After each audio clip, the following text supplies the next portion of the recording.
ಆತ್ಮೀಯ ಮಿತ್ರರೇ ನಮಸ್ಕಾರ. ನಿಮ್ಮೊಂದಿಗೆ ಈ ಥರ ವಿಚಾರವೊಂದರ ಚರ್ಚೆಯನ್ನು ಮಾಡಬೇಕು ಅಂತ ಬಂದು ಬಹಳ ದಿನ ಆಗೋಯ್ತು. ಕೊರೋನಾ ಬಂದಾಗಲಿಂದ ನಾವು ಕೊರೋನಾ ಬಗ್ಗೆ ಚರ್ಚೆ ಮಾಡಿದ್ದೀವಿ ಅಥವಾ ನಾವು ಮಾಡ್ತಿರುವಂಥ ಕಾರ್ಯಕ್ರಮಗಳ ಕುರಿತಂತೆ ಚರ್ಚೆ ಮಾಡಿದ್ದೀವಿ. ಆದರೆ ಇವತ್ತು ನಾನೊಂದು ವಿಶೇಷವಾದ ವಿಚಾರವನ್ನು ನಿಮ್ಮ ಎದುರಿಗೆ ತಗೊಂಡು ಬಂದಿದ್ದೀನಿ. ನಿನ್ನೆ ನರೇಂದ್ರ ಮೋದಿಯವರು 8 ಗಂಟೆಗೆ ಭಾಷಣ ಮಾಡ್ತಾರೆ ಅಂತಂದಾಗ ಅಥವಾ ದೇಶವನ್ನು ಉದ್ದೇಶಿಸಿ ಮಾತನಾಡ್ತಾರೆ ಅಂತಂದಾಗ ಇಡೀ ದೇಶ ಕಾತರದಿಂದ ಕಾಯ್ತಾ ಇತ್ತು.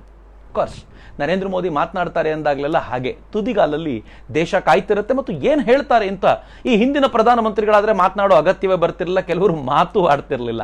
ಆದರೆ ನರೇಂದ್ರ ಮೋದಿ ಅವರು ಹಾಗಲ್ಲ, ಅವರು ಮಾತನಾಡ್ತಾರೆ ಅಂತಂದ್ರೆ ಇಡೀ ದೇಶ ಕಾತರದಿಂದ ಕಾಯ್ತಿರುತ್ತೆ. ನಿನ್ನೆ ಕೂಡ ಹಾಗೆ ಆಯಿತು.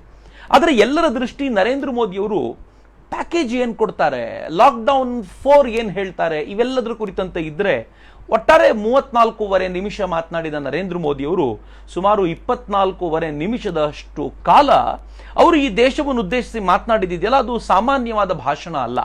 ನೀವು ನನ್ನನ್ನು ಕೇಳೋದಾದ್ರೆ ವಿದೇಶಕ್ಕೆ ಹೋಗಿ, ಪಶ್ಚಿಮದ ರಾಷ್ಟ್ರಗಳಿಗೆ ಹೋಗಿ ಹಿಂದೂ ಧರ್ಮವನ್ನು ಪ್ರತಿನಿಧಿಸಿ ಸ್ವಾಮಿ ವಿವೇಕಾನಂದರು ಅಲ್ಲಿನ ದೇಶವನ್ನು ನೋಡ್ಕೊಂಡು ಬಂದ ನಂತರ ಈ ದೇಶದಲ್ಲಿ ತಮ್ಮದೇ ಆದ ಭಾವನೆಗಳನ್ನು ಬದಲಾಯಿಸಿಕೊಂಡು ಈ ದೇಶದ ಕುರಿತಂತೆ ಮಾತನಾಡ್ತಾರಲ್ಲ, ಆತ್ಮವಿಸ್ಮೃತಿಯಾಗಿದೆ ಭಾರತಕ್ಕೆ, ಆತ್ಮ ಜಾಗೃತಿ ಆಗಬೇಕು ಭಾರತದ್ದು ಅಂತ ಸ್ವಾಮಿ ವಿವೇಕಾನಂದರು ಉತ್ಕಂಠದಲ್ಲಿ ಘೋಷಿಸಿದ್ರಲ್ಲ, ಒಂಥರ ನರೇಂದ್ರ ಮೋದಿ ಅವರು ಹಾಗೆ ಮಾತನಾಡದಂತಿತ್ತು. ನಾನು ಹಾಗೆ ಹೇಳಲಿಕ್ಕೆ ಒಂದು ಕಾರಣ ಇದೆ. ನರೇಂದ್ರ ಮೋದಿ ಅವರು ಒಂದು ಮಾತನ್ನ ನಿನ್ನೆಯ ತಮ್ಮ ಭಾಷಣದಲ್ಲಿ ಹೇಳಿದ್ರು. ತಮ್ಮ ದೇಶವನ್ನು ಉದ್ದೇಶಿಸಿದ ಆ ಮಾತುಗಳಲ್ಲಿ ಏನು ಹೇಳ್ತಾರೆ ಅಂತಂದ್ರೆ, ಕರೋನಾ ನಮಗೆ ತುಂಬಾ ಪಾಠವನ್ನು ಕಲಿಸ್ತು ಅಂತ. ಏನು ಆ ಪಾಠಗಳು? ನರೇಂದ್ರ ಮೋದಿ ಅವರು ಉದ್ದಕ್ಕೂ ಹೇಳ್ಕೊಂಡು ಹೋದ್ರು, ನಾವೆಲ್ಲ 20 ಲಕ್ಷ ಪ್ಯಾಕೇಜ್ನೊಳಗೆ ಮುಳುಗೋಗ್ಬಿಟ್ಟಿದ್ದೀವಿ. ಆದರೆ ಬಹಳ ಜನರಿಗೆ ನರೇಂದ್ರ ಮೋದಿ ಹೇಳಿರುವಂತಹ ಅನೇಕ ಸಂಗತಿಗಳನ್ನ ಸೂಕ್ಷ್ಮವಾಗಿ ಗಮನಿಸಲಿಕ್ಕೆ ಆಗಲಿಲ್ಲ. ಮಿತ್ರರೇ, ನರೇಂದ್ರ ಮೋದಿ ಅವರು ಪದೇ ಪದೇ ಆತ್ಮನಿರ್ಭರ ಭಾರತ ಆತ್ಮನಿರ್ಭರ ಭಾರತ ಅಂತ ಹೇಳ್ತಿದ್ರಲ್ಲ, ಏನದು ಆತ್ಮನಿರ್ಭರವಾಗಿರುವಂತಹ ಭಾರತ ಅನ್ನೋದರ ಕುರಿತಂತೆ ನಿಮ್ಮೆದುರಿಗೆ ಒಂದು 2-3 ಸಂಗತಿಗಳನ್ನಷ್ಟೇ ಹಂಚಿಕೊಳ್ಳೋದು ನನ್ನ ಇವತ್ತಿನ ಜವಾಬ್ದಾರಿ. ಈ ದೇಶ ಯಾವತ್ತಿಗೂ ಆತ್ಮನಿರ್ಭರವೇ, ಆದರೆ ಆತ್ಮನಿರ್ಭರವಾಗಿರುವಾಗ ಈ ದೇಶ ಮೈಮರೆತಿತ್ತು ಅನ್ನೋದನ್ನು ಕೂಡ ಮರೆಯುವಂತಿಲ್ಲ. ಈ ದೇಶದ ಮೇಲೆ ಮೊದಲನೇ ಬಾರಿಗೆ ಗ್ರೀಕರು, ಶಕರು, ಹೂಣರು ಮಿಡತೆಯ ಹಿಂಡುಗಳಂತೆ ದಾಳಿ ಮಾಡಬೇಕಾದಾಗ ಈ ದೇಶ ಒಂಥರ ಮೈಮರೆತಿತ್ತು. ಆದರೆ ಸಟೆದು ನಿಲ್ತು ಭಾರತ. ಈ ದೇಶದ ಸಾಮಾನ್ಯ ಜನ, ರಾಜರುಗಳು ಸೋತರು, ಆದರೆ ಸಾಮಾನ್ಯ ಜನ ಭಾರತವನ್ನ ವಾಪಸ್ ಉಳಿಸಿಕೊಟ್ರು, ಭಾರತವನ್ನ ಗೆಲ್ಲಿಸಿಕೊಟ್ರು ಅನ್ನೋದನ್ನ ಮರಿಲಿಕ್ಕೆ ಸಾಧ್ಯ ಆಗಲ್ಲ. 2ನೇ ಹಂತದ ದಾಳಿ ಈ ದೇಶದ ಮೇಲೆ ಆಗಿದ್ದು ಅದು ತುರ್ಕರು, ಅರಬ್ಬರು, ಅಫ್ಘನ್ರು ಇವರುಗಳ ರೂಪದಲ್ಲಿ ದಾಳಿ ಆಯಿತು. ಮೊಘಲರು ಬಂದರು ಈ ದೇಶಕ್ಕೆ. ಇವರೆಲ್ಲರೂ ದಾಳಿ ಮಾಡುವಾಗ ಈ ದಾಳಿಯ ಹಿಂದೆ ಒಂದು ರಿಲಿಜನ್ ತೆಗೆದುಕೊಂಡು ಬಂದ್ರು. ಆ ರಿಲಿಜನ್ನ ಭಾರತದಲ್ಲಿ ಪ್ರತಿಷ್ಠಾಪಿಸಬೇಕು ಅನ್ನುವಂಥ ಹುಚ್ಚು ಆವೇಶ ಅವರಿಗಿತ್ತು. ಯಾಕೆಂದ್ರೆ ಅವತ್ತಿನ ದಿನಗಳಲ್ಲಿ ಜಗತ್ತಿನ ಅತ್ಯಂತ ಶ್ರೀಮಂತ ರಾಷ್ಟ್ರಗಳಲ್ಲಿ ಒಂದು ಭಾರತ ಆಗಿತ್ತು ಅನ್ನೋದನ್ನು ಮರಿಬೇಡಿ ಅಂತ. ಈ ರಾಷ್ಟ್ರವನ್ನು ತಮ್ಮ ತೆಕ್ಕೆಗೆ ತೆಗೆದುಕೊಂಡ್ರೆ ಇಡೀ ಜಗತ್ತನ್ನ ಗೆಲ್ತೀವಿ ಅನ್ನುವಂಥ ಅದಮ್ಯವಾದ ವಿಶ್ವಾಸದಿಂದ ಇಸ್ಲಾಮಿಯರು ಈ ದೇಶಕ್ಕೆ ದಾಳಿ ಮಾಡಿದ್ರು. ಅವತ್ತೂ ಕೂಡ ಆರಂಭದಲ್ಲಿ ಗೆದ್ದಂತೆ ಕಂಡ್ರು, ಆನಂತರ ರಾಜರುಗಳು ಸೋಲ್ತಾ ಬಂದರು. ಕೊನೆಗೂ ಇಸ್ಲಾಮಿ ದೇಶವನ್ನ ಸಂಪೂರ್ಣ ಇಸ್ಲಾಮೀಕರಣಗೊಳಿಸಲಿಕ್ಕೆ ಸಾಧ್ಯವೇ ಆಗಲಿಲ್ಲ. ಭಾರತ ಗೆಲ್ತು. ರಾಜರುಗಳು ಸೋತಿರಬಹುದು, ಈ ದೇಶದ ಜನ ಭಾರತವನ್ನು ಗೆಲ್ಲಿಸಿಕೊಟ್ರು. 3ನೇ ಹಂತದ ದಾಳಿ ಕ್ರಿಶ್ಚಿಯನ್ರ ರೂಪದಲ್ಲಾಯಿತು. ವ್ಯಾಪಾರ ಮಾಡ್ತೀವಿ ಅಂತ ಬಂದರು, ಕೈಯಲ್ಲಿ ಒಂದು ತಕಡಿ ಇತ್ತು, ಕೈಯಲ್ಲಿ ತಮ್ಮ ಧರ್ಮಗ್ರಂಥವನ್ನ ಇಟ್ಕೊಂಡಿದ್ರು, ಜೊತೆಗೆ ಬಂದೂಕನ್ನು ಇಟ್ಕೊಂಡು ಬಂದಿದ್ರು. ಅಂದ್ರೆ ಧರ್ಮ ಮತ್ತು ಸೈನ್ಯ ಒಟ್ಟೊಟ್ಟಿಗೆ ಬಂದು ಈ ದೇಶವನ್ನ ಪೂರ್ತಿ ತೆಕ್ಕೆಗೆ ತೆಗೆದುಕೊಳ್ಬೇಕು ಅನ್ನುವಂಥ ಪ್ರಯತ್ನ ಇತ್ತು. ಮಿತ್ರ, ಬಹಳ ಜನರಿಗೆ ಗೊತ್ತಿರಲಿಕ್ಕಿಲ್ಲ ಹೇಗೆ ಇಸ್ಲಾಂನ ದಾಳಿ ಆಯ್ತೋ, ಗ್ರೀಕರು, ಶಕರು, ಹೂಣರು ಹೇಗೆ ದಾಳಿ ಮಾಡಿದ್ರು ಅದಕ್ಕಿಂತಲೂ ಭಿನ್ನ ಸ್ವರೂಪದ ದಾಳಿ ಅದು. ಈ ದೇಶವನ್ನ, ಚಿನ್ನದ ಹಕ್ಕಿಯಾಗಿದ್ದ ಭಾರತವನ್ನ ನಿನ್ನೆ ನರೇಂದ್ರ ಮೋದಿ ಅವರದ್ದು ನೆನಪಿಸಿಕೊಂಡು ಹೇಳಿದ್ರು, ಒಂದ್ ಕಾಲದಲ್ಲಿ ಚಿನ್ನದ ಹಕ್ಕಿ ಆಗಿದ್ವು, ಆನಂತರ ಪೂರ್ತಿ ಗುಲಾಮಿ ಸ್ಥಿತಿಗೆ ಭಾರತ ಬಂತು ಅಂತ. ಯಾವ ರೀತಿ ಗುಲಾಮಿತನಕ್ಕೆ ಬಂದ್ವಿ ಅಂತಂದ್ರೆ, ಈ ದೇಶಕ್ಕೆ ಬಂದಂತ ಕ್ರಿಶ್ಚಿಯನ್ರು ಈ ದೇಶವನ್ನ ಹಂತ ಹಂತವಾಗಿ ಕೊಲಾಪ್ಸ್ ಮಾಡಿದ್ರು. ಮೊದಲನೇ ಡಿಇಂಡಸ್ಟ್ರಿಯಲೈಸೇಷನ್ ಭಾರತದೇನಾದ್ರೂ ಶುರುವಾಗಿದ್ರೆ ಅದು ಬ್ರಿಟಿಷರ ಕಾಲದಲ್ಲಿ, ಕ್ರಿಶ್ಚಿಯನ್ರ ಕಾಲದಲ್ಲಿ ಶುರುವಾಗಿದ್ದು. ಈ ದೇಶ ಜಗತ್ತಿನೊಂದಿಗೆ ವ್ಯಾಪಾರ ಮಾಡ್ತಿತ್ತು. ಗ್ರೀಕರೊಂದಿಗೆ, ಪರ್ಷಿಯನ್ರೊಂದಿಗೆ ನಿರಂತರ ವ್ಯಾಪಾರ ಸಂಬಂಧವನ್ನು ಇಟ್ಟುಕೊಂಡಿದ್ವಿ. ಜಾವಾ, ಮಲಯ, ಸುಮಾತ್ರ ಈ ಭಾಗಗಳಲ್ಲೆಲ್ಲ ನಮ್ಮ ವ್ಯಾಪಾರ ಸಂಬಂಧ ಜೋರಾಗಿತ್ತು. ಈ ದೇಶದ ಒಂದು ಬಟ್ಟೆ ಜಗತ್ತಿನ ಎಲ್ಲೆಡೆ ತನ್ನ ಛಾಪನ್ನು ಮೂಡಿಸಿತ್ತು. ಆದರೆ ಬ್ರಿಟಿಷರು ಭಾರತಕ್ಕೆ ಬಂದವರು ಏನ್ ಮಾಡಿದ್ರು ಗೊತ್ತಾ? ಈ ದೇಶದ ಬಟ್ಟೆಯ ಉದ್ದಿಮೆ ಸಂಪೂರ್ಣ ಧ್ವಂಸಗೊಳ್ಳುವಂತೆ ಮಾಡಿದ್ರು. ಬಂಗಾಳ ಒಂದರನ್ನೇ ಯಾವ ತರ ಲೂಟಿ ಪ್ಲಂಡರ್ ಮಾಡಿದ್ರು ಬ್ರಿಟಿಷರು ಅನ್ನೋದನ್ನ ನೀವು ಇಮ್ಯಾಜಿನ್ ಮಾಡ್ಲಿಕ್ಕೂ ಸಾಧ್ಯ ಇಲ್ಲ. ಒಂದು ಡಾಟಾ ಇದೆ ನನ್ನ ಹತ್ರ. ಆ ಡಾಟಾದ ಪ್ರಕಾರ ಮ್ಯಾನುಫ್ಯಾಕ್ಚರಿಂಗ್ ಸೆಕ್ಟರ್ ಒಂದು ಕಾಲದಲ್ಲಿ ಭಾರತದ್ದು ಹೆಚ್ಚು ಕಡಿಮೆ 27% ಇತ್ತಂತೆ. ವರ್ಲ್ಡಿನ 27% ಮ್ಯಾನುಫ್ಯಾಕ್ಚರಿಂಗ್ ಭಾರತದಲ್ಲಿ ಆಗ್ತಿತ್ತಂತೆ. ಹೆಚ್ಚು ಕಡಿಮೆ 30%. ಆದರೆ ಬ್ರಿಟಿಷರು ಅದನ್ನು 2%ಗೆ ಇಳಿಸಿಬಿಟ್ರು. ಭಾರತದ ಮ್ಯಾನುಫ್ಯಾಕ್ಚರಿಂಗ್ ಸೆಕ್ಟರ್ನ ಪೂರ್ತಿ ಉದ್ಧ್ವಸ್ತಗೊಳಿಸಿದರು. 1913ರಲ್ಲಿ ಬ್ರಿಟಿಷರ ಕಾಲದಲ್ಲಿ ಭಾರತದ GDP it went down to 3.8%.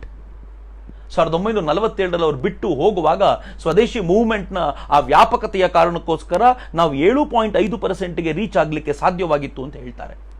ಈ ದೇಶದ ಇಂಡಸ್ಟ್ರೀಸ್ನಷ್ಟೇ ನಾಶ ಮಾಡಿದ್ದಲ್ಲ ಅವರು, ಈ ದೇಶದ ಲ್ಯಾಂಡ್ಸ್ ಮೇಲೆ ಟ್ಯಾಕ್ಸ್ ಎಷ್ಟು ಹಾಕಿದ್ರು ಅಂತಂದ್ರೆ, ಬಂಗಾಳ ಒಂದರಲ್ಲಿ 80 to 90% ಟ್ಯಾಕ್ಸ್ ಹಾಕಿದ್ರು. 30 ವರ್ಷಗಳಲ್ಲಿ 8 ಲಕ್ಷ ಪೌಂಡ್ಗಳಷ್ಟು ಏನು ಕಲೆಕ್ಟ್ ಆಗ್ತಿತ್ತು 30 ವರ್ಷಗಳ ಹಿಂದೆ, 30 ವರ್ಷಗಳಲ್ಲಿ ಅದು 27 ಲಕ್ಷ ಪೌಂಡ್ ಕಲೆಕ್ಟ್ ಆಗ್ಲಿಕ್ಕೆ ಶುರುವಾಯ್ತು ಅಂತಂದ್ರೆ ಟ್ಯಾಕ್ಸ್ ಎಷ್ಟು ಎಕ್ಸಾರ್ಬಿಟೆಂಟ್ ಆಗಿದ್ದಿರಬಹುದು ಅಂತ ಇಮ್ಯಾಜಿನ್ ಮಾಡಿ. 19th ಸೆಂಚುರಿ ವೇಳೆಗೆ ಯಾವ ದೇಶ ಜಗತ್ತಿನ 27%ನಷ್ಟು ಮ್ಯಾನುಫ್ಯಾಕ್ಚರಿಂಗ್ ನ ದೊಡ್ಡ ಪಾಲನ್ನು, ಸಿಂಹ ಪಾಲನ್ನು ಹೊಂದಿತ್ತೋ ಅದು 19th ಸೆಂಚುರಿಯ ಅಂತ್ಯಭಾಗದ ವೇಳೆಗೆ ಇಂಗ್ಲೆಂಡ್ನಲ್ಲಿ ತಯಾರವಾಗ್ತಿದ್ದಂತ ಗೂಡ್ಸ್ಗಳ ದೊಡ್ಡ ಮಾರ್ಕೆಟ್ ಆಗಿ ನಿರ್ಮಾಣಗೊಂಡ್ಬಿಡ್ತು. ಈ ತರ ಭಾರತ ಅತ್ಯಂತ ಕೆಟ್ಟ ಸ್ಥಿತಿಗೆ ಬಂದು ನಿಂತ್ಕೊಂಡ್ಬಿಡ್ತು. ದಾದಾಬಾಯಿ ನವರೋಜಿ ಅವರು ಒಂದು ಡ್ರೈನ್ ಥಿಯರಿನ ಪ್ರೆಸೆಂಟ್ ಮಾಡಿದ್ರು, ಒಂದು ಪುಸ್ತಕ ಕೂಡ ಬರೆದ್ರು. ಅದಾದ ನಂತರವೇ ಭಾರತದಲ್ಲಿ ಹೊಸ ಚಿಂತನೆ ಮೂಡಿದ್ದು, ಭಾರತದಲ್ಲಿ ಭಾರತವನ್ನು ಮತ್ತೆ ಕಟ್ಟಬೇಕು ಅನ್ನೋಂಥ ಕಲ್ಪನೆ ಬಂತಲ್ಲ, ಅಲ್ಲಿಂದ ಶುರುವಾಯಿತು. ಅವ್ರು ಹೇಳಿದ್ರು, ಈ ದೇಶದಲ್ಲಿ 1835ರಿಂದ 1872ರವರೆಗೆ ಪ್ರತಿ ವರ್ಷ ಭಾರತದಿಂದ ಬ್ರಿಟಿಷರು ಸುಮಾರು 1,30,00,000 ಪೌಂಡ್ಗಳಷ್ಟು ವಸ್ತುಗಳನ್ನು ತಗೊಂಡು ಹೋಗ್ತಿದ್ರು. ಅದಕ್ಕೆ ಪ್ರತಿಯಾಗಿ ₹1 ಕೂಡ ಭಾರತಕ್ಕೆ ಕೊಡಲಿಲ್ಲ ಅಂತ. ಹೆಚ್ಚು ಕಡಿಮೆ 35ರಿಂದ 72ರವರೆಗಿನ ಆ 35-40 ವರ್ಷಗಳಲ್ಲಿ 1.25 ಕೋಟಿ ರೂಪಾಯಿಯಷ್ಟು ವಸ್ತುಗಳನ್ನು, ಪೌಂಡ್ಗಳಷ್ಟು ವಸ್ತುಗಳನ್ನು ತೆಗೆದುಕೊಂಡು ಹೋಗ್ತಿದ್ರು. ವಾಪಸ್ ಏನು ಕೊಡಲಿಲ್ಲ, ಭಾರತವನ್ನು ಸಂಪೂರ್ಣ ನಾಶ ಮಾಡಿಬಿಟ್ರು. ಯಾವಾಗ ಆರ್ಥಿಕವಾಗಿ ಸಾಯ್ತೀವಲ್ಲ, ಆಗ ದೇಶದ ಸಾಮರ್ಥ್ಯ ಕುಸಿದು ಹೋಗ್ಬಿಡತ್ತೆ. ಇನ್ನು ಭಾರತವನ್ನು ಕಟ್ಟಲಿಕ್ಕೆ ಸಾಧ್ಯವೇ ಇಲ್ಲ ಅಂತ ಎಲ್ಲರೂ ಅನ್ಕೊಳ್ಳುವಂತ ಪರಿಸ್ಥಿತಿ ನಿರ್ಮಾಣ ಆಗುತ್ತೆ. ಆದ್ರೆ ಆಗ್ಲೂ ಕೂಡ ಸಪೋರ್ಟಿಗೆ ಬಂದಿದ್ದು, ಆಗ್ಲೂ ಕೂಡ ಬಲವಾಗಿ ನಿಂತಿದ್ದು ಇದೇ ಭಾರತೀಯ ಜನ. ರಾಷ್ಟ್ರ ನಮ್ಮ ಕೈಯಿಂದ ತಪ್ಪು ಹೋಗಿತ್ತು. ಬ್ರಿಟಿಷರು ಆಳ್ತಾ ಇದ್ರು, ಕ್ರಿಶ್ಚಿಯನ್ರು ಧರ್ಮವನ್ನ ನಮ್ಮನ್ನ ಕಿತ್ಕೊಳ್ಳಕ್ ಪ್ರಯತ್ನ ಪಟ್ಟಿದ್ರು, ಈ ದೇಶದ ಎಕಾನಮಿಯನ್ನು ಉದ್ಧ್ವಸ್ತಗೊಳಿಸಿದ್ರು. ಆದ್ರೆ ಜನ ಬಿಡ್ಲಿಲ್ಲ. ಯಾವ ಪರಿ ಭಾರತವನ್ನ ಮತ್ತೆ ಕಟ್ಟಿದ್ರು ಗೊತ್ತೇನು ಮಿತ್ರೆ? ದಾದಾಬಾಯಿ ನವರೋಜಿ, ತಿಲಕರಂತವರು ಸೇರಿಕೊಂಡು ಒಂದು ಸ್ವದೇಶಿ ಮೂವ್ಮೆಂಟ್ ಶುರು ಮಾಡಿದ್ರು. ಸ್ವದೇಶಿ ವಸ್ತುಗಳನ್ನೇ ಕೊಂಡ್ಕೊಳ್ಬೇಕು ಅನ್ನುವಂಥ ಚಿಂತನೆಯನ್ನ ಜನರೊಳಗೆ ತುಂಬಿಸ್ಲಿಕ್ಕೆ ಪ್ರಯತ್ನ ಮಾಡಿದ್ರು. ಆದ್ರೆ ಅಷ್ಟು ವ್ಯಾಪಕವಾಗಿ ಸಕ್ಸಸ್ಫುಲ್ ಅಂತ ಅನ್ನಿಸ್ಲಿಲ್ಲ. 1905ರಲ್ಲಿ ಬಂಗಾಳ ವಿಭಜನೆ ಆಯ್ತಲ್ಲ, ಕರ್ಜನ್ನ ಕಾಲಕ್ಕೆ. ಆ ವಿಭಜನೆ ಆದಾಗ ಈ ದೇಶದಲ್ಲಿ ಸ್ವದೇಶಿ ಒಂದೇ ಬ್ರಿಟಿಷರನ್ನ ಮಣಿಸ್ಲಿಕ್ಕೆ ಸಾಧ್ಯ ಅಂತ ಅವರಿಗೆ ಗೊತ್ತಾಗಿ, ಬಂಗಾಳದ ಜನತೆ ಅಷ್ಟೇ ಅಲ್ಲ, ಇಡೀ ಭಾರತದ ಜನತೆ, ತೀರಾ ತಮಿಳುನಾಡಿನವರೆಗೂ ಕೂಡ ಸ್ವದೇಶಿ ಮೂವ್ಮೆಂಟ್ ಎಷ್ಟು ವ್ಯಾಪಕವಾಗಿ ಹರಡ್ಕೊಂಡ್ಬಿಡ್ತು ಅಂತಂದ್ರೆ, 1905ರಲ್ಲಿ ಬಂಗಾಳದ ವಿಭಜನೆ ಆಗಿತ್ತು, ಬ್ರಿಟಿಷರು ಮಣಿದ್ರು. 1911ರಲ್ಲಿ ವಾಪಸ್ ಬಂಗಾಳವನ್ನ ಒಟ್ಟು ಮಾಡಬೇಕಾದಂತ ಅನಿವಾರ್ಯ ಸ್ಥಿತಿಗೆ ಅವರು ತಲುಪಿದ್ರು. ಸ್ವದೇಶಿ ಮೂವ್ಮೆಂಟ್ನ ತಾಕತ್ತಾಗಿತ್ತು. ಮಹಾತ್ಮ ಗಾಂಧೀಜಿ ಬಂದ್ರಲ್ಲ, ಅವರು ಸ್ವದೇಶಿ ಮೂವ್ಮೆಂಟ್ ಅನ್ನ ಪೂರ್ತಿ ತಮ್ಮ ಜೀವನದ ಉಸಿರಾಗಿಸ್ಕೊಂಡ್ರು. ಅವರು ಚರಖಾನ ಕೈಯಲ್ಲಿ ಹಿಡಿದು ನೂಲು ತೆಗಿತೀನಿ ಅಂತ ಹೇಳ್ತಾ ಬ್ರಿಟಿಷರನ್ನ ಯಾವ ಪರಿ ಬಗ್ಗಿಸಿದ್ರು ಅಂತಂದ್ರೆ, ಲೆಟ್ ಮಿ ಕೋಟ್, ನಾನು ನರೇಂದ್ರ ಮೋದಿ ಅವರ ಭಾಷಣಕ್ಕೆ ಹೋಗೋಕ್ಕಿಂತ ಮುಂಚೆ ಈ ಮಾತನ್ನು ಹೇಳಲೇಬೇಕು. ಇಂಗ್ಲೆಂಡಿಗೆ ಹೋಗಿದ್ದಾಗ ಮ್ಯಾಂಚೆಸ್ಟರ್ಗೆ ಹೋಗಿದ್ದೆ, ಮಹಾತ್ಮ ಗಾಂಧೀಜಿ ಭೇಟಿ ಕೊಟ್ಟಿರುವಂತ ಆ ಸ್ಥಳವನ್ನು ನೋಡಬೇಕು ಅಂತ. ಯಾಕೆ ಗೊತ್ತೇನು ನನಗೆ ಆ ಸ್ಥಳದ ಮೇಲೆ ಬಹಳ ಖುಷಿ? ಯಾಕೆ ಅಂತಂದ್ರೆ, ಮಹಾತ್ಮ ಗಾಂಧೀಜಿ ಮ್ಯಾಂಚೆಸ್ಟರ್ನಲ್ಲಿರುವಂತ ಆ ಒಂದು ಗಿರಣಿಗೆ ಹೋಗಿದ್ದಾಗ ಆ ಗಿರಣಿಯಲ್ಲಿ ಕೆಲಸ ಮಾಡ್ತಿದ್ದಂತ ಕಾರ್ಮಿಕರು ಮಹಾತ್ಮ ಗಾಂಧೀಜಿಯವರಿಗೆ ಬಂದು ಒಂದು ಮೆಮೊರಾಂಡಮ್ ಕೊಟ್ಟಿದ್ರಂತೆ, ಒಂದು ಪತ್ರ ಕೊಟ್ಟಿದ್ರಂತೆ. ಆ ಪತ್ರದಲ್ಲಿ ಏನ್ ಬರ್ದಿದ್ರಂತೆ ಗೊತ್ತಾ? ನೀವು ಭಾರತದಲ್ಲಿ ಸ್ವದೇಶಿ ಚಳುವಳಿ ಮಾಡಿದಾಗ್ಲಿಂದ ನಮ್ಮ ಕೆಲಸ ಎಲ್ಲ ಕಳೆದೋಗ್ಬಿಟ್ಟಿದೆ, ಇಲ್ಲಿನ ಬಟ್ಟೆಗೆ ಕಿಮ್ಮತ್ತೆ ಇಲ್ಲದಂತಾಗಿದೆ, ದಯವಿಟ್ಟು ಸ್ವದೇಶಿ ಮೂವ್ಮೆಂಟ್ ನಿಲ್ಲಿಸಿ ಅಂತ. ಒಂದು ಪ್ರಬಲವಾದ ಸರ್ಕಾರವನ್ನು ಮಣಿಸೋದು ಹೇಗೆ ಅಂತಂದ್ರೆ ಒಂದು ಸ್ವದೇಶಿ ಚಳುವಳಿಯ ಮೂಲಕ ಅಂತ ಗಾಂಧೀಜಿ ಕಂಡುಕೊಂಡಿದ್ರು. ಆದ್ರೆ ಬರೀ ಸ್ವದೇಶಿ ಚಳುವಳಿ ಅಷ್ಟೇ ಆಗಿರಲಿಲ್ಲ. ಈ ಕಡೆ ಸುಭಾಷ್ ಚಂದ್ರ ಬೋಸ್ ತರದವರು ಅವರು ಬ್ರಿಟಿಷರಿಗೆ ಸರಿಯಾಗಿ ಬಡಿಯುವಂತ ಕ್ರಾಂತಿಕಾರಿಗಳು ಒಂದ್ ಕಡೆ ಬಡಿತಾ ಇದ್ರೆ, ಮತ್ತೊಂದು ಕಡೆ ಗಾಂಧೀಜಿ ಎಕನಾಮಿಕಲಿ ಬ್ರಿಟಿಷರನ್ನ ವೀಕ್ ಮಾಡುವಂತ ಪ್ರಯತ್ನ ಮಾಡ್ತಿದ್ರಲ್ಲ, ಎರಡೂ ಸೇರಿ ಈ ದೇಶಕ್ಕೆ ಸ್ವಾತಂತ್ರ್ಯ ಬರಲಿಕ್ಕೆ ಸಾಧ್ಯ ಆಯಿತು. ಮತ್ತೆ ಹೋರಾಟ ಈ ದೇಶದ ಜನತೆಯೇ ಮಾಡಿತ್ತು. ಚೆನ್ನಾಗಿ ಅರ್ಥಕೊಂಡಿದ್ದಾರಲ್ಲ ನರೇಂದ್ರ ಮೋದಿ. ನೀವಿಷ್ಟು ಪರಿಸ್ಥಿತಿಯನ್ನು ನೋಡಿ, ಈಗ ಕರೋನಾ ಬಂದಿದೆ, ಇಡೀ ಜಗತ್ತಿಗೆ ಇದು 3rd ವರ್ಲ್ಡ್ ವಾರ್ ಅಂತ ಅನ್ನಿಸ್ತಿದೆ. ವರ್ಲ್ಡ್ ವಾರ್ನಲ್ಲಿ ಇರಬೇಕಾಗಿರುವಂತ ಎಲ್ಲ ಸಂಗತಿಗಳು ನಡೆದಿವೆ. ವರ್ಲ್ಡ್ ವಾರ್ನಲ್ಲಿ ಯಾವ ಎದುರು ರಾಷ್ಟ್ರಗಳ ಎಕಾನಮಿಯನ್ನು ಧ್ವಂಸ ಮಾಡಬೇಕು ಅಂತ ಪ್ರಯತ್ನ ಮಾಡಲಾಗುತ್ತೆ. ವರ್ಲ್ಡ್ ವಾರ್ನಲ್ಲಿ ಅನೇಕರನ್ನ ಸಾಯಿಸಬೇಕು ಅಂತ ಪ್ರಯತ್ನ ಮಾಡಲಾಗುತ್ತೆ. ವರ್ಲ್ಡ್ ವಾರ್ನಲ್ಲಿ ಏನೆಲ್ಲ ಪ್ರಯತ್ನ ಮಾಡ್ತಾರೋ ಆ ಪ್ರಯತ್ನಗಳು ಕರೋನಾದಲ್ಲಿ ಆಗಿವೆ. ಚೀನಾ ಮಾಡಿದೆಯೋ ಇಲ್ವೋ ಅನ್ನೋದನ್ನ ನಾನು ಮತ್ತೊಂದು ವಿಡಿಯೋದಲ್ಲಿ ನಿಮ್ಮ ಜೊತೆ ಹಂಚ್ಕೊಳ್ತೀನಿ. ಆದರೆ ಇವತ್ತಿನ ನಮ್ಮ ಚರ್ಚೆ ಇರೋದು ಆ ವರ್ಲ್ಡ್ ವಾರ್ ತರ ಆದಾಗ ಭಾರತ ಎಕಾನಾಮಿಕಲಿ ವೀಕ್ ಆಗಿದೆಯಲ್ಲ, ಜಗತ್ತಿನ ಅನೇಕ ರಾಷ್ಟ್ರಗಳು ಎಕಾನಾಮಿಕಲಿ ಹಿಂದೆ ಬಿದ್ದಿವೆ. ಇಂಥ ಸಂದರ್ಭದಲ್ಲಿ ಭಾರತ ತನ್ನನ್ನು ಮತ್ತೆ ಕಟ್ಟಿಕೊಳ್ಳಬೇಕಾದಂತ ಅಗತ್ಯ ಇದೆ. ನಾನು ಹೇಳಿರುವಂತಹ ಎಲ್ಲ ಘಟನೆಗಳು ಮತ್ತು ಈ ಘಟನೆಗಳಲ್ಲಿ ಅಥವಾ ಈಗಾಗಿರುವಂತಹ ಈ ಸಂದರ್ಭದಲ್ಲೂ ಒಂದು ಕಾಮನ್ ಥಿಂಗ್ ಅನ್ನು ಗಮನಿಸಿ, ಎಲ್ಲ ಸಂದರ್ಭಗಳಲ್ಲೂ ರಾಷ್ಟ್ರದ ನೇತಾರರಾಗಿದ್ದರೂ ಫೇಲ್ ಆಗಿದ್ದಾರೆ. ಶಕರು ಊಣರು ಆಕ್ರಮಣ ಮಾಡಿದಾಗ ನೇತಾರ ಅನಿಸ್ಕೊಂಡವರು ಕೆಲವರು ಫೇಲ್ ಆಗಿದ್ದಿರಬಹುದು. ಈ ದೇಶದ ಮುಸಲ್ಲರ ಆಕ್ರಮಣದ ಕಾಲಕ್ಕೆ ನೇತಾರರು ರಾಜರು ಅಂತ ಅನ್ಸ್ಕೊಂಡವರು ಕಾನ್ಸ್ಪಿರಸಿಗಳಲ್ಲಿ ಸಿಕ್ಕಿ ಫೇಲ್ ಆಗಿರಬಹುದು. ಕ್ರಿಶ್ಚಿಯನ್ರ ಆಕ್ರಮಣ ಕಾಲಕ್ಕೆ ನಮ್ಗೆ ಗೊತ್ತೇ ಆಗದಂತೆ ನಾವೇ ಹೋಗಿ ಅವ್ರ ಕಾಲ್ಬುಡಕ್ಕೆ ನಿಂತ್ಕೊಳ್ಳುವಂತ ಪರಿಸ್ಥಿತಿ ಬಂದಿತ್ತು. ಆದರೆ ಈ ಬಾರಿ ಮೊದಲನೇ ಬಾರಿಗೆ we have a wonderful leader. ಆ ಮನುಷ್ಯ ಕಳೆದ 50-60 ದಿನಗಳಿಂದ ಪೂರ್ಣ ಪ್ರಮಾಣದಲ್ಲಿ ಈ ರಾಷ್ಟ್ರಕ್ಕೋಸ್ಕರ ಕೆಲಸ ಮಾಡ್ತಿರೋದಲ್ಲದೆ ಈಗ ಈ ದೇಶದ ಜನತೆಗೆ ಮತ್ತೆ ಹಳೆಯದನ್ನು ನೆನಪಿಸಿಕೊಟ್ಟು ಹೊಸ ಭಾರತ ಕಟ್ಟೋಣ ಅಂತ ಹೇಳ್ತಿದ್ದಾರಲ್ಲ, ಅದು ಬಹಳ ವಿಶಿಷ್ಟವಾಗಿರುವಂಥದ್ದು ಅಂತ. ಮಿತ್ರ, ನಾನು ಇವತ್ತು ನಿಮ್ಮ ಜೊತೆ ಚರ್ಚೆ ಮಾಡಬೇಕಾಗಿರುವಂಥದ್ದು ಅದನ್ನೇ. 1947ರಲ್ಲಿ ಭಾರತಕ್ಕೆ ಸ್ವಾತಂತ್ರ್ಯ ಬಂತು. ಆದರೆ ಆಗಿನ್ನೂ ಚೈನಾ ಪ್ರಬಲವಾದ ಬೇಸನ್ನೇ ಹಾಕೊಂಡಿರಲಿಲ್ಲ. 1949ರಲ್ಲಿ ಚೈನಾದಲ್ಲಿ ಮೊದಲನೇ ಬಾರಿಗೆ ಮಾವೋ ತ್ಸೆ-ತುಂಗ ಅಧಿಕಾರಕ್ಕೆ ಬಂದಾಗ ಮಾವೋ ತ್ಸೆ-ತುಂಗನ ಕಲ್ಪನೆ ಸ್ಪಷ್ಟವಾಗಿತ್ತು. ಆಗ ತಾನೇ ಪೂರ್ತಿ ಉದ್ಧ್ವಸ್ತಗೊಂಡಿದ್ದಂತ ಅವರ ರಾಷ್ಟ್ರವನ್ನ ಒಳಜಗಳಗಳಿಂದ, ಒಳಗೆ ನಡೆದಿರುವಂತಹ ದಂಗೆಗಳಿಂದ ಉದ್ಧ್ವಸ್ತಗೊಂಡಿದ್ದ ರಾಷ್ಟ್ರವನ್ನ ಪ್ರಬಲವಾಗಿ ಕಟ್ಟಬೇಕು ಅಂತ ಮಾವೋ ತ್ಸೆ-ತುಂಗ ಏನ್ ಮಾಡಿದ ಗೊತ್ತಾ? ಆತ ತನ್ನ ರಾಷ್ಟ್ರವನ್ನ ಬೌಂಡ್ರಿಗೆ ಹಾಕೊಂಡ. ಲಾಕ್ ಡೌನ್ ಅಂತ ನಾವು ಇವತ್ತೇನ್ ಮಾಡ್ತಿದ್ದೀವೋ ಹಾಗೆ ಇಡೀ ರಾಷ್ಟ್ರವನ್ನ ಲಾಕ್ ಡೌನ್ ಮಾಡಿಕೊಂಡು ಜನರ ಹತ್ರ ಕೆಲಸ ಮಾಡಿಸ್ಲಿಕ್ಕೆ ಶುರು ಮಾಡಿ ಅಲ್ಲಿಗೊಂದು ವರ್ಕಿಂಗ್ ಕಲ್ಚರ್ನ ಬಿಲ್ಡಪ್ ಮಾಡ್ಲಿಕ್ಕೆ ಶುರು ಮಾಡಿದ. ಮಾವೋ ತ್ಸೆ-ತುಂಗನ ನಿರ್ಧಾರ ಸ್ಪಷ್ಟವಾಗಿತ್ತು. ಇಲ್ಲಿಂದ ಆಚೆ 100 ವರ್ಷಗಳ ಒಳಗೆ ಇಡೀ ಜಗತ್ತನ್ನ ಆಳುವಂತ ಸಾಮರ್ಥ್ಯವನ್ನ ಚೈನಾ ಪಡ್ಕೊಳ್ಬೇಕು ಅಂತ ಸ್ಪಷ್ಟವಾದ ಕಲ್ಪನೆ ಇಟ್ಕೊಂಡಿದ್ರು. ಆ ಹೊತ್ತಿಗೆ ಸರಿಯಾಗಿ ಮಾವೋ ತ್ಸೆ-ತುಂಗ್ ಮಾಡಿದ ಒಂದು ಸ್ಪಷ್ಟವಾದ ನಿರ್ಧಾರ ಏನು ಅಂತಂದ್ರೆ, ನಮ್ಮ ಬಾರ್ಡರ್ಗಳಲ್ಲಿ ನಮ್ಮನ್ನು ವಿರೋಧಿಸಬಲ್ಲ, ಎದುರಿಸಬಲ್ಲ ತಾಕತ್ತಿರಬಾರದು ಅಂತ. ಹೀಗಾಗಿ ಭಾರತವನ್ನು ಎಲ್ಲಿಗೆ ಬೇಕೋ ಅಲ್ಲಿ ಇಡ್ಲಾಯ್ತು, ಟಿಬೆಟ್ ಅನ್ನ ಕಸಿದುಕೊಳ್ಳಾಯ್ತು, ನಾವೇನು ಮಾತೇ ಆಡಲಿಲ್ಲ. ರಷ್ಯಾ ಛಿದ್ರವಾಗೋಯ್ತು. ಜಪಾನ್ ಅನ್ನ ಎಲ್ಲಿಡಬೇಕೋ ಅಲ್ಲಿ ಇಡಬೇಕಾದಂತ ಪ್ರಯತ್ನವನ್ನ ಚೈನಾ ಮಾಡ್ತು. ಚೈನಾ ಒಂದು ರೀತಿ ಪ್ರಬಲವಾದ ಶಕ್ತಿ ಆಯ್ತು. ಆದರೆ ಜಗತ್ತಿಗೆ ಚೈನಾ ಏನು ಅಂತ ಗೊತ್ತೇ ಆಗಲಿಲ್ಲ. ಯಾಕೆಂದ್ರೆ ಚೈನಾ ಇಡೀ ರಾಷ್ಟ್ರವಾಗಿ ಲಾಕ್ಡೌನ್ ನಲ್ಲಿತ್ತು. ಮಾವೋ ತ್ಸೆ-ತುಂಗ್ನ ನಂತರ ಬಂದಂತ ಅಲ್ಲಿನ ಅಧ್ಯಕ್ಷ ಆತ ಏನ್ ಮಾಡಿದ ಅಂತಂದ್ರೆ, ನಿಧಾನವಾಗಿ ಚೈನಾನ ವರ್ಲ್ಡ್ ಮಾರ್ಕೆಟ್ಗೆ ಓಪನ್ ಮಾಡಿದ. ಇಷ್ಟು ದಿನಗಳ ಕಾಲ ಚೈನಾ ಒಳಗೆ ಏನ್ ತನ್ನನ್ನು ತಾನು ತಪಸ್ಸಿನ ಮೂಲಕ ಗಟ್ಟಿ ಮಾಡ್ಕೊಂಡಿತ್ತೋ ಅದನ್ನು ವರ್ಲ್ಡ್ ಮಾರ್ಕೆಟ್ಗೆ ಓಪನ್ ಮಾಡಿ ನಿಧಾನವಾಗಿ ಮುಂದಿನ 20-25 ವರ್ಷಗಳಲ್ಲಿ ಚೈನಾ ಇಲ್ಲದೆ ಜಗತ್ತಿಲ್ಲ ಎನ್ನುವಂಥ ಸ್ಥಿತಿ ನಿರ್ಮಾಣ ಮಾಡಲಾಯಿತು. ಹೇಗಾಗ್ಬಿಡ್ತು ಅಂತಂದ್ರೆ, ಇವತ್ತು ಚೈನಾನ ಬಿಟ್ಟು ಜಗತ್ತಿದೆಯಾ ಅಂತ ಕೇಳಿದ್ರೆ ಜಗತ್ತಿನ ಅನೇಕ ರಾಷ್ಟ್ರಗಳು ತಲೆ ಕೆಡಿಸ್ಕೊಳ್ಳುವಂಥ ಪರಿಸ್ಥಿತಿಗೆ ನಿರ್ಮಾಣ ಮಾಡ್ತು.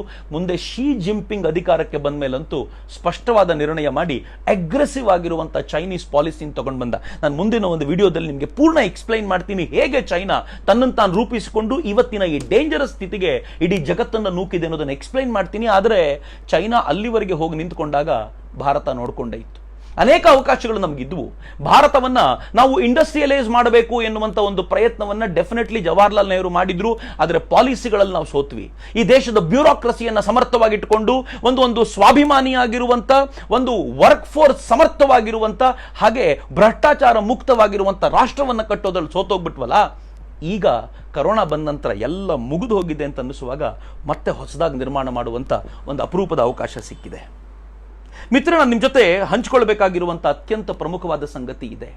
ನರೇಂದ್ರ ಮೋದಿ ಅವರು ಮಾತನಾಡ್ತಾ ಒಂದಷ್ಟು ಪ್ರಮುಖವಾದ ಸಂಗತಿಗಳನ್ನು ಹೇಳಿದ್ದಾರೆ. ಅವ್ರು ಮಾತನಾಡ್ತಾ ಹೇಳಿದ್ದಾರೆ, ಭಾರತವನ್ನ ನಾವೀಗ ಬಲಾಢ್ಯವಾಗಿರುವಂತಹ ರಾಷ್ಟ್ರವನ್ನಾಗಿ ನಿರ್ಮಾಣ ಮಾಡಬೇಕು. ಬಲಾಢ್ಯವಾಗಿರುವಂತಹ ರಾಷ್ಟ್ರ ಹೇಗೆ? ಇದು ಅರ್ಥ ಕೇಂದ್ರಿತ ರಾಷ್ಟ್ರವಾಗಬಾರದು, ಮಾನವ ಕೇಂದ್ರಿತ ರಾಷ್ಟ್ರ ಆಗಬೇಕು ಅಂತ. ಭಾರತ ಯಾವತ್ತು ಬಲಾಢ್ಯವಾಗಿ ಬೆಳೆದಿದೆಯೋ ಅವತ್ತು ಇಡೀ ಜಗತ್ತು ಭಾರತವನ್ನ ಗೌರವಿಸಿಕೊಂಡು ನಿಂತಿದೆ. ಇಡೀ ಜಗತ್ತಿನ ಆ ಬದುಕುವ ಶಕ್ತಿ ವಿಸ್ತಾರಗೊಂಡಿದೆ ಅಂತ ನೀವು ನಿಸ್ಸಂಶಯವಾಗಿ ಭಾವಿಸಬಹುದು.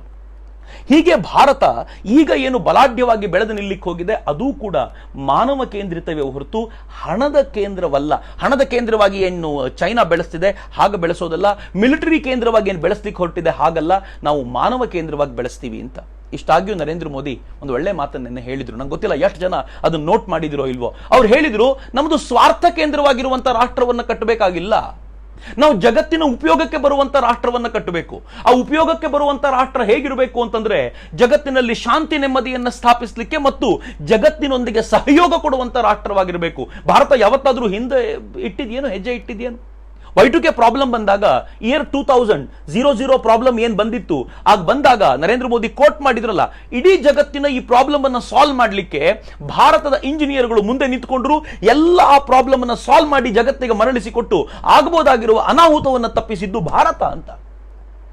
ಇದೇ ಭಾರತ ಗ್ಲೋಬಲ್ ವಾರ್ಮಿಂಗ್ ನ ನೆಪದಲ್ಲಿ ಇಡೀ ಜಗತ್ತನ್ನ ಲೀಡ್ ಮಾಡಲಿಕ್ಕೆ ನಿಂತುಕೊಂಡಿದ್ದು ಇದೇ ಸಂದರ್ಭದಲ್ಲಿ. ಎಲ್ಲ ಬಿಡಿ ಮಿತ್ರರೇ, ಈ ಭಾರತ ಹೇಗೆ ಅಂತಂದ್ರೆ ಜಗತ್ತು ಆರೋಗ್ಯದ ದೃಷ್ಟಿಯಿಂದ ತೊಂದರೆಯಲ್ಲಿರುವಾಗ, ಜಗತ್ತಿನ ಆರೋಗ್ಯ ಹಾಳಾಗ್ತಿದೆ ಅಂತ ಗೊತ್ತಾದಾಗ ಯೋಗ ಮಾಡಿ ಇದು ನಮ್ಮ ಇಮ್ಯುನಿಟಿ ಪವರ್ನ ಜಾಸ್ತಿ ಮಾಡುತ್ತೆ ಅಂತ ಹೇಳಿ ಯೋಗನ ಅಡ್ವೊಕೇಟ್ ಮಾಡಿದ್ದು ಭಾರತವೇ. ಆದ್ರೆ ಇದಕ್ಕೆ ಪ್ರತಿಯಾಗಿ ಏನು ದುಡ್ಡನ್ನು ಭಾರತ ಯಾವತ್ತೂ ಕೇಳಲಿಲ್ಲ, ಯಾವತ್ತೂ ಪೇಟೆಂಟ್ ನಮ್ದು ಅಂತ ಹೇಳಲಿಲ್ಲ. ಹೈಡ್ರಾಕ್ಸಿಕ್ಲೋರೋಕ್ವಿನ್ ಬೇಕು ಅಂತ ಕೇಳಿದಾಗ, ಇಡೀ ಜಗತ್ತು ಅದಕ್ಕೋಸ್ಕರ ಬೇಡಿಕೆ ಮಂಡಿಸಿದಾಗ ಭಾರತ ಯಾವತ್ತಾದ್ರೂ ಮುಲಾಜು ನೋಡ್ತೇನು? ಮೊದಲು ದುಡ್ಡು ಕೊಡಿ ಆಮೇಲೆ ಕೊಡ್ತೀವಿ ಅಂತ ಹೇಳ್ತೇನು? ಭಾರತ ತಕ್ಷಣವೇ ಎಲ್ಲ ರಾಷ್ಟ್ರಗಳಿಗೂ, ಪ್ರಬಲವಾದ ರಾಷ್ಟ್ರಗಳಿಗೂ ಅಷ್ಟೇ ಅಲ್ಲ, ಅತ್ಯಂತ ಸಾಮಾನ್ಯವಾದ ಬಡ ರಾಷ್ಟ್ರಗಳಿಗೂ ಕೂಡ ಅದನ್ನು ತಲುಪಿಸಿ ಇವತ್ತು ಜನ ಕೇಂದ್ರಿತ, ಸಮುದಾಯ ಕೇಂದ್ರಿತ ರಾಷ್ಟ್ರವನ್ನು ಕಟ್ಟಬೇಕು ಎನ್ನುವಂಥ ಒಂದು ಪ್ರಯತ್ನದಲ್ಲಿದ್ದೀವಲ್ಲ, ಡೆಫಿನೆಟ್ಲಿ ನಾವು ಆ ಪ್ರಯತ್ನದಲ್ಲಿ ಗೆದ್ದಿದ್ದೀವಿ ಅಂತ ನನ್ಗನ್ಸುತ್ತೆ. ಆದರೆ ಇಲ್ಲಿಗೆ ಮುಗಿಯಲ್ಲ. ನರೇಂದ್ರ ಮೋದಿ ನಿನ್ನೆ ಮಾತನಾಡ್ತಾ ಅನೇಕ ಸಂಗತಿಗಳನ್ನು ಹೇಳಿದ್ರಲ್ಲ, ಆ ಸಂಗತಿಗಳಲ್ಲೂ ಹೇಳ್ತಾರೆ ಭಾರತವನ್ನು ಹೊಸದಾಗಿ ಕಟ್ಟಬೇಕು ಅಂತಂದ್ರೆ 6 ಪಿಲ್ಲರ್ಗಳ ಆಧಾರದ ಮೇಲೆ ಕಟ್ಟಬೇಕು ಅಂತ. ಚೆನ್ನಾಗಿ ಯೋಚನೆ ಮಾಡಿ. ಸರ್ಕಾರದ ದೃಷ್ಟಿಯಿಂದ ನರೇಂದ್ರ ಮೋದಿ ಹೇಳ್ತಾರೆ ಎಕಾನಮಿ ಭಾರತದ್ದು ಚೆನ್ನಾಗಾಗಬೇಕು, ಇದು ಕ್ವಾಂಟಮ್ ಜಂಪಿಗೆ ಹೋಗಬೇಕು. ಸಣ್ಣ ಜಂಪ್ ಅಲ್ಲ, ಕ್ವಾಂಟಮ್ ಜಂಪ್ ಅಂದ್ರೆ ದೊಡ್ಡ ಲೀಪ್ ಆಗಬೇಕು, ಭಾರತ ನೆಗಿಬೇಕು. ಆ ಥರದೊಂದು ಜಂಪ್ ಎಕಾನಮಿಯಲ್ಲಿ ಆಗಬೇಕು. ಇನ್ಫ್ರಾಸ್ಟ್ರಕ್ಚರ್ನ ನಾವು ಆಧುನಿಕ ಭಾರತದ ಇನ್ಫ್ರಾಸ್ಟ್ರಕ್ಚರ್ನ ಅತ್ಯಂತ ಅದ್ಭುತಗೊಳಿಸಬೇಕು, ಇಡೀ ಜಗತ್ತು ಅಚ್ಚರಿ ಪಡಬೇಕು. ನಾವು ಸಿಸ್ಟಮ್ನ ಡಿಜಿಟಲೈಸ್ ಮಾಡಬೇಕು. ಈ ಸಿಸ್ಟಮ್ನ ಭಾರತದ ವ್ಯವಸ್ಥೆ ಏನಿದೆ ಅದನ್ನ ಡಿಜಿಟಲೀಕರಣಗೊಳಿಸಬೇಕು ಅನ್ನೋದನ್ನ ಹೇಳಿದ್ರು. ಮತ್ತು ಅದರ ಲಾಭ ಏನು ಅಂತ ನರೇಂದ್ರ ಮೋದಿ ಕೊನೆ ಹಂತದಲ್ಲಿ ನೀವು ಅದನ್ನ ಬ್ರೀಫ್ ಮಾಡಿದ್ದೀನಿ, ನೀವು ಬಹುಶಃ ಗಮನಿಸಿರ್ಲಿಕ್ಕಿಲ್ಲ. ಅವ್ರು ಹೇಳಿದ್ರು, ನಾವು ಕಳೆದ 6 ವರ್ಷಗಳಲ್ಲಿ ಮಾಡಿರುವಂತಹ ಪ್ರಯತ್ನದಿಂದಾಗಿ ಈ ಕೋಟೆಡ್ ಜಾಮ್, ನಾವು ಜನ್ಧನ್ನ, ಆಧಾರ್ನ ಮತ್ತು ಮೊಬೈಲ್ನ ಮೂರನ್ನೂ ಇಟ್ಕೊಂಡು ಲಾಕ್ಡೌನ್ನ 50 ದಿನಗಳಲ್ಲಿ ಕೂಡ ಯಾರ್ಯಾರಿಗೆ ಹೇಗೆ ಹಣ ತಲುಪಬೇಕೋ ಅಷ್ಟನ್ನು ತಲುಪಿಸಿದ್ವಲ್ಲ, ಆ ಕೆಲಸ ಸಾಧ್ಯ ಆಗಿದ್ದು ಡಿಜಿಟಲೀಕರಣದಿಂದಾಗಿ. ಮತ್ತೆ ಇದನ್ನ ನಾವು ಕಂಟಿನ್ಯೂ ಮಾಡಬೇಕು, ಇಡೀ ಸಿಸ್ಟಮ್ನೇ ಡಿಜಿಟಲೀಕರಣಗೊಳಿಸಬೇಕು ಅಂತ ನರೇಂದ್ರ ಮೋದಿ ಹೇಳಿದ್ರು. ಅದು 3ನೇ ಪಿಲ್ಲರ್. 4ನೇ ಪಿಲ್ಲರ್ ಅವರು ಹೇಳಿದ್ದು ಈ ದೇಶದ ಡೆಮೋಗ್ರಫಿ, ನಮ್ಮ ದೇಶದ ಜನಸಂಖ್ಯೆ ಇದೆಯಲ್ಲ ಅದು ನಮಗೆ ಹೊರೆ ಅಲ್ಲ, ಅದೇ ನಮ್ಮ ಶಕ್ತಿ ಅಂತ. ಈ ದೇಶದ ಡೆಮೋಗ್ರಫಿ, ಈ ದೇಶದ ಲೇಬರ್ ಆಗಿ ಇಡೀ ಜಗತ್ತನ್ನ ಅಟ್ರಾಕ್ಟ್ ಮಾಡುವಂತ, ಇಡೀ ಜಗತ್ತಿನ ಕಂಪನಿಗಳನ್ನ ಕರೆಯಬಲ್ಲಂತ, ಅಷ್ಟೇ ಅಲ್ಲದೆ ತನ್ನೊಳಗೆ ತಾನು ಹೊಸತನ್ನು ಹುಡುಕಬಲ್ಲಂತ ಸಾಮರ್ಥ್ಯವನ್ನ ಹುಟ್ಟುಹಾಕಬೇಕು ಅಂತ. ಮತ್ತು 5ನೇ ಪಿಲ್ಲರ್ ಅವ್ರು ಹೇಳಿದ್ದು ಈ ದೇಶದಲ್ಲಿರುವಂಥ ಡಿಮ್ಯಾಂಡ್ ಇದೆಯಲ್ಲ, ನಾವು 130 ಕೋಟಿ ಜನ, ಏನು ವಸ್ತು ಬೇಕು ಅಂದ್ರೂ 130 ಕೋಟಿ ಜನಕ್ಕೆ ಬೇಕು. ಒಂದು ಮೊಬೈಲ್ ಬೇಕು ಅಂದ್ರೂ 130 ಕೋಟಿ ಜನಕ್ಕೆ ಬೇಕು. ಒಂದು ಶೂ ಬೇಕು ಅಂದ್ರೆ 130 ಕೋಟಿ ಜನಕ್ಕೆ ಬೇಕು. ಒಂದು ನೀರಿನ ಬಾಟಲ್ ಮಾಡಿದ್ರೆ 130 ಕೋಟಿ ಜನ ಡಿಮ್ಯಾಂಡ್ ಇದ್ದವರು ಇದ್ದಾರೆ. ನೀವು ಏನೇ ಮಾಡಿದ್ರು 130 ಕೋಟಿ ಸಂಖ್ಯೆ ನಮಗೆ ಡಿಮ್ಯಾಂಡ್ ಇದೆ. ಈ ಡಿಮ್ಯಾಂಡ್ ಮತ್ತು ಸಪ್ಲೈನ ಕನೆಕ್ಟ್ ಮಾಡುವಂಥ ಒಂದು ವ್ಯವಸ್ಥೆ ರೂಪಿಸಬೇಕು ಅಂತ ಹಿಂಗೆ ಹೇಳುವಾಗ ನರೇಂದ್ರ ಮೋದಿ ಮರಿದೇ ಇರುವಂಥ ಸಂಗತಿ ಏನು ಗೊತ್ತೇನು? ಅವ್ರು ಹೇಳಿದರು, ಈ ದೇಶದ ಅಂತಃಶಕ್ತಿ ಇದೆಯಲ್ಲ ಮತ್ತೆ ರೀಬಿಲ್ಡ್ ಮಾಡ್ಬೋದು ಅಂತ. ನಾನು ಇಷ್ಟು ಹೇಳಿದ್ದು, ಈ ಹಿಂದೆ ಆಕ್ರಮಣಗಳಾದಾಗ ದೇಶದ ಸ್ಟೇಟ್ ಅಥವಾ ಯಾರು ಮುಖ್ಯಸ್ಥರಿದ್ರು ಅವರು ಪ್ರಾಬ್ಲಮ್ ಅಲ್ಲಿದ್ರು. ಆದರೆ ಮೊದಲನೇ ಬಾರಿಗೆ ಈ ದೇಶದ ಮುಖ್ಯಸ್ಥ ನಾನು ಭಾರತದೊಂದಿಗೆ ಬಲವಾಗಿ ನಿಂತ್ಕೊಳ್ತೀನಿ ಅಂತ ಈ ದೇಶದ 130 ಕೋಟಿ ಜನರ ವಿಶ್ವಾಸ ಗಳಿಸ್ಕೊಂಡು ಮಾತನಾಡ್ತಾ ಹೇಳ್ತಾರೆ, ಈ ದೇಶದ ಅಂತಃಶಕ್ತಿ ಜಾಗೃತವಾಗಬೇಕಾದಂಥ ಹೊತ್ತು ಬಂದಿದೆ. ಮತ್ತು ಭಾರತದ ಅಂತಃಶಕ್ತಿ ಜಾಗೃತವಾಗೋದು ಸಮಸ್ಯೆ ಬಂದಾಗ ಮಾತ್ರ ಅನ್ನೋದನ್ನು ನೆನ್ಪಿಟ್ಕೊಳ್ಳಿ. ಯಾವಾಗ ಸಮಸ್ಯೆ ಬಂತೋ ನಾವು ಹೇಗೆ ಪ್ರತಿಕ್ರಿಯಿಸಿದ್ವಿ ಗೊತ್ತೇನು? ಮೊನ್ನೆ ಜನವರಿಯಲ್ಲಿ 2020 ಜನವರಿಯಲ್ಲಿ 1 PPE ಕಿಟ್ಗಳು ಭಾರತದಲ್ಲಿ ತಯಾರಾಗ್ತಿರಲಿಲ್ಲ. ಮೇ ತಿಂಗಳು ಬರೋ ವೇಳೆಗೆ 2 ಲಕ್ಷ ಪರ್ ಡೇ PPE ಕಿಟ್ಗಳನ್ನು ತಯಾರು ಮಾಡುವ ಸಾಮರ್ಥ್ಯವನ್ನು ಭಾರತ ಗಳಿಸ್ಕೊಂಡಿದೆ. N90 ಮಾಸ್ಕ್ಗಳು ಒಂದು ಭಾರತದಲ್ಲಿ ತಯಾರಾಗ್ತಿರಲಿಲ್ಲ, ಎಲ್ಲವನ್ನೂ ಇಂಪೋರ್ಟ್ ಮಾಡ್ಕೊಳ್ತಾ ಇದ್ವಿ. ಆದರೆ ಇವತ್ತು ನಾವು 2 ಲಕ್ಷ N90 ಮಾಸ್ಕ್ಗಳನ್ನು ಪ್ರತಿದಿನ ತಯಾರು ಮಾಡುವಂಥ ಸಾಮರ್ಥ್ಯವನ್ನು ಹೊಂದ್ಕೊಂಡಿದ್ದೀವಿ. ಭಾರತ ಈಗ ಅದರ ಎಕ್ಸ್ಪೋರ್ಟ್ಗೆ ನಿಲ್ಲಬೇಕಾಗಿರುವಂಥ ಹೊತ್ತು ಬಂದಿದೆ. ಒಂದು ಹೊಸ ದಿಕ್ಕಿನ ಕಡೆಗೆ ಭಾರತ ಹೊರಳ್ತಾ ಇದೆ. ಎಲ್ಲಕ್ಕಿಂತ ಹೆಚ್ಚಿನ ಸಂಗತಿ ಏನು ಗೊತ್ತೇನು? ಕಷ್ಟ ಬಂದಾಗ ಒಟ್ಟಾಗಿ ನಿಲ್ತೀವಲ್ಲ, amazing. Hats off to all those warriors. ಹೇಗಿದ್ದಾರೆ ಅಂತಂದ್ರೆ, ಒಂದು ಕಡೆ ಡಾಕ್ಟರ್ಗಳು, ಪೊಲೀಸರುಗಳು ಕೆಲಸ ಮಾಡ್ತಿದ್ರೆ, ನರ್ಸ್ಗಳು ಕೆಲಸ ಮಾಡ್ತಿದ್ರೆ, ಮತ್ತೊಂದು ಕಡೆ ಬೀದಿಯಲ್ಲಿ ಯಾರ್ಯಾರಿಗೆ ಊಟ ಇಲ್ವೋ ಅವ್ರಿಗೆ ಅನ್ನವನ್ನು ಹಂಚಲಿಕ್ಕೆ ಅಂತ ಸಾವಿರಾರು ಜನ ಬೀದಿಯಲ್ಲಿ ಇಳಿದಿದ್ದಾರಲ್ಲ, ಆರ್ಡಿನರಿ ಥಿಂಗ್ ಅಲ್ಲ. ಜಗತ್ತಿನ ಅನೇಕ ರಾಷ್ಟ್ರಗಳಲ್ಲಿ ಹೀಗಾಗಲ್ಲ. ಅನೇಕ ರಾಷ್ಟ್ರಗಳ ಜನ ತಮಗೆ ಊಟಕ್ಕೆ ಸಿಗಲಿಲ್ಲ ಅಂತಂದ್ರೆ ಪ್ಯಾನಿಕ್ ಆಗ್ತಾರೆ, ಸಾಯೋ ಸ್ಥಿತಿ ಬರುತ್ತೆ. ಆದರೆ ಈ ದೇಶದ ರಸ್ತೆ ಬದಿಯ ಕಾರ್ಮಿಕರು ಕೂಡ 50 ದಿನಗಳ ಕಾಲ ವ್ಯಾಪಾರ ಇಲ್ಲದೆ ಹೋದಾಗಲೂ ಕೂಡ ಬದುಕುವ ಉತ್ಸಾಹವನ್ನು ಉಳಿಸ್ಕೊಂಡಿದ್ದಾರಲ್ಲ, ಇದು ನನ್ನ ಭಾರತದ ತಾಕತ್ತು. ಈ ತಾಕತ್ತು ಈಗ ಮತ್ತೆ ಅನಾವರಣಗೊಳ್ಳಬೇಕಾಗಿದೆ. ಎಷ್ಟು ಜೋರಾಗಿ ಅನಾವರಣಗೊಳ್ಳಬೇಕು ಅಂತಂದ್ರೆ ಈ ದೇಶವನ್ನು ಮತ್ತೆ ಕಟ್ ನಿಲ್ಲಿಸಬೇಕು. ಮಿತ್ರರೇ, ಈ ಥರದ ಅವಕಾಶ ಎಲ್ಲ ಬಾರಿ ಎಲ್ರಿಗೂ ಸಿಗಲ್ಲ. ಐ ಆಮ್ ಹ್ಯಾಪಿ ನನ್ನ ಕಾಲದ ತರುಣರು ಯಾರಿದ್ದಾರೋ ಅವ್ರಿಗೆಲ್ರಿಗೂ ನಾನು ಅಭಿನಂದನೆ ಸಲ್ಲಿಸಬೇಕು. ಯಾಕೆ ಅಂತಂದರೆ ಬಹುಶಃ ನನ್ನ ತಂದೆಯ ಕಾಲದವರು ಜೀವನದಲ್ಲಿ ಈ ಥರದ ಎಲ್ಲ ಸವಾಲುಗಳನ್ನು ನೋಡಲೇ ಇಲ್ಲ. ಅವರು 1947 ಆಸ್ಪಾಸ್ನಲ್ಲಿ ಹುಟ್ಟಿದ್ರು. ಸ್ವಾತಂತ್ರ್ಯಕ್ಕಿಂತ ಮುಂಚಿನ ಅವತ್ತಿನ ಘಟನೆಗಳನ್ನು ಸ್ವಲ್ಪ ಅನುಭವಿಸಿರ್ಬೋದು. ಅದಾಗಿದ್ದ ತಕ್ಷಣ ಸ್ವಾತಂತ್ರ್ಯ ಬಂತು, ನಿಧಾನವಾಗಿ ತಮ್ಮ ಕೆಲಸದಲ್ಲಿ ತಮ್ಮ ಜೀವನದ ಯೌವನವನ್ನೇ ಮುಗಿಸ್ಕೊಂಡ್ಬಿಟ್ರು. ಆದರೆ ನೀವು ಹೇಗಿದ್ದೀವಿ ಅಂತಂದರೆ, ಯೌವನ ಕಾಲದಲ್ಲಿ ಕರೋನಾ ನಮಗೊಂದು ಸವಾಲು ಕಟ್ಟಿದೆ. ಭಾರತವನ್ನು ಮತ್ತೆ ಕಟ್ಟಬಲ್ಲಂತ ಈ ಸವಾಲನ್ನು ಕೊಟ್ಟಿದೆ. ಯಾವ ಕಾರಣಕ್ಕೂ ಬಿಡೋದು ಬೇಡ. ನರೇಂದ್ರ ಮೋದಿ 5 ಪಿಲ್ಲರ್ಗಳನ್ನು ಅದು ಸರ್ಕಾರ ಮಾಡಬೇಕಾದ್ದನ್ನು ಹೇಳಿದರು. ಅದ್ರ ಜೊತೆಗೆ ನಮಗೊಂದು ಕೆಲಸ ಕೊಟ್ಟಿದ್ದಾರೆ. ಏನು ಗೊತ್ತೇನು? ನಾವು ಲೋಕಲ್ ವಸ್ತುಗಳಿಗೆ ನಾವು ದನಿ ಆಗಬೇಕು ಎನ್ನುವಂಥ ಪ್ರಯತ್ನ ಮಾಡ್ತಿದ್ದಾರೆ. ನಾನು ಈ ಕಾರಣಕ್ಕೋಸ್ಕರ ನಿಮ್ಮನ್ನು ಕಳಕಳಿಯಿಂದ ಕೇಳ್ಕೊಳ್ತೀನಿ, ಯಾವ್ದ್ಯಾವ್ದು ಲೋಕಲ್ ಇದೆಯೋ ದೊಡ್ಡ ದೊಡ್ಡ ಬ್ರ್ಯಾಂಡಿನ ಕಲ್ಪನೆಯನ್ನು ಮುಂದಿನ 5 ವರ್ಷಗಳ ಕಾಲ ಬಿಟ್ಬಿಡೋಣ. ಯಾವ್ದ್ಯಾವ್ದು ಲೋಕಲ್ ಇದೆಯೋ ಅದನ್ನು ಆಲೋಚನೆ ಮಾಡೋಣ. ಸುಮ್ಮನೆ ನಿಮ್ಗೆ ಹೇಳಬೇಕು ಅಂತಂದರೆ, ಮಹಾಲಿಂಗ್ಪುರದಲ್ಲಿ ಕುರ್ತಾ ತಯಾರಾಗುತ್ತೆ, ಬಾಗಲಕೋಟೆಯಲ್ಲಿ. ನಾವು ಸ್ವಲ್ಪ ಯೋಚನೆ ಮಾಡ್ಬೋದಾ, ತರಿಸ್ಕೊಳ್ಬೋದಾ? ಇಳಕಲ್ಲು, ರಬಕವಿ, ಬನಹಟ್ಟಿ, ಚಾಮರಾಜನಗರ ಈ ಭಾಗಗಳಲ್ಲೆಲ್ಲ ಸೀರೆಯನ್ನು ತಯಾರು ಮಾಡ್ತಾರೆ, ಸೀರೆಯನ್ನು ತರಿಸ್ಕೊಳ್ಬೋದಾ? ನಾವು ಹಾವೇರಿಯಲ್ಲಿ ತಯಾರಾಗುವಂಥ ಮಾಲೆಗಳನ್ನು ಕೊಂಡ್ಕೊಳ್ಬೋದಾ? ಯಾವುದೋ ಚೀನಾದ ಮಾಲೆಗಳನ್ನು ತಂದು ನಮ್ಮ ಕಾರ್ಯಕ್ರಮಗಳಲ್ಲಿ ಯಾರಿಗೋ ಹಾಕೋ ಬದಲು ಹಾವೇರಿಯಲ್ಲಿ ತಯಾರಾಗುವಂಥ ಈ ಮಾಲೆಗಳನ್ನು ತರಿಸ್ಕೊಳ್ಬೋದಾ? ಕಿನ್ನಾಳದಲ್ಲಿ, ಚನ್ನಪಟ್ಟಣದಲ್ಲಿ ಸುಂದರವಾದ ಮಕ್ಕಳ ಆಟಿಕೆಗಳನ್ನು ಮಾಡ್ತಾರೆ. ಆ ಆಟಿಕೆಗಳಿಗೆ ನಾವು ಮೌಲ್ಯವನ್ನು ಕೊಡಬಹುದಾ?